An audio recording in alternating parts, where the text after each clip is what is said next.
I would first like to thank the Regents Lecture Committee and the Department of French, and of course my friend Léo Bersani.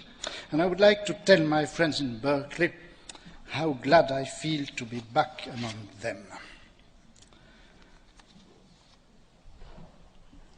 In a dialogue written at the end of the 2nd century after death, Lucian presents us a certain Hermotimus, who walks mumbling in the street.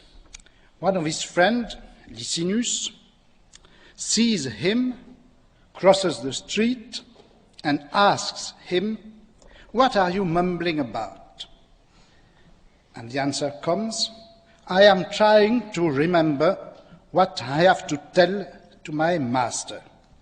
And through the conversation between those two, Hermotimus and Licinius, we learn that Hermotimus has been visiting his master for 20 years, that he is nearly ruined by the very high cost of those precious lessons, and we learned that Hermotimus may need 20 years more to arrive at the end of his training.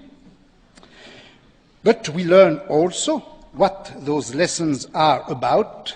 Hermotimus is taught by his master how to take care of himself in the best possible way. I am sure that none of you is a modern Hermotimus, but I hold the bet that most of you have met at least one of those guys who nowadays regularly visit a kind of master who takes their money from them in order to teach them how to take care of themselves. But fortunately enough, I have forgotten, either in French or in English or in German, the name of those modern masters. In antiquity, they were called philosophers.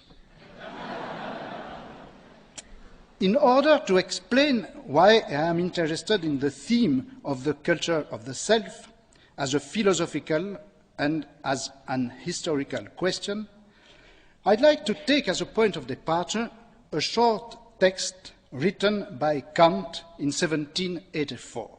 The text is Was ist Aufklärung? Enlightenment. This text was an answer to a question published by the Berlinische Monatsschrift, and at this same question, Moses Mendelssohn gave also his own answer, which was published 2 months before Kant's answer. I think that a certain attention has to be paid to this text.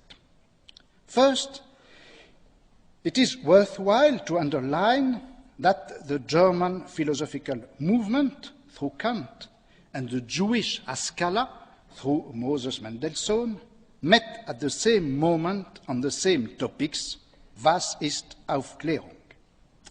It is also worthwhile to pay attention to this kind of philosophical interrogation about the present.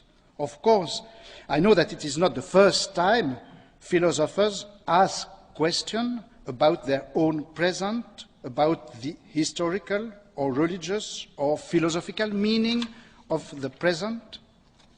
But most of the time, those interrogations deal either with a comparison between the present moment and a previous one, or those interrogations deal with the announcement of a future through some signs which have to be deciphered.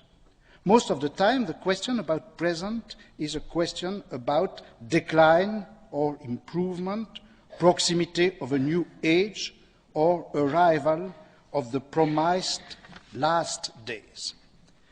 In Kant's text, the question is put in terms of a very specific achievement in the general history of reason, or more precisely, in the general history of the way we use our reason.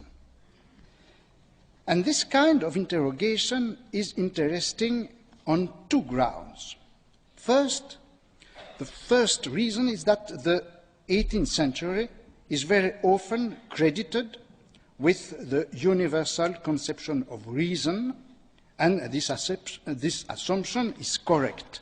But the 18th century has been also aware of the historical changes in the use of reason, and the representation Kant gives of those historical changes is very different from a simple progress of development of reason.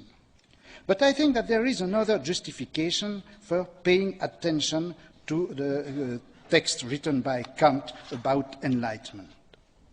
This text, I think, has introduced, in the field of philosophical reflection, a new kind of question, the question of the nature, the meaning, the historical and philosophical signification of the which he is himself a part. I don't mean that previous philosophers were not aware of their own present and that they did not worry about it. Hobbes, Descartes, Spinoza, Leibniz took into account their own situation and the situation of the contemporary world, as Plato did or Augustine. But for Descartes, the failure of several so-called sciences, for Hobbes, the political situation of England, for Leibniz, the religious debates and quarrels, were reasons for them to intervene and try to change something in such a situation. I think that Kant's question about Aufklärung meant something else. At the same time, Kant gives a justification of his own philosophical task through analyzing the actuality which he belonged to, and he gives as a target to his philosophical work to play a certain role in the natural, in the spontaneous history of reason. In this short paper about enlightenment, Kant raises a set of questions which I think are characteristic for modern philosophy. And those questions are: what is our actuality as an historical figure? What are we? And what do we have to be as part of this actuality?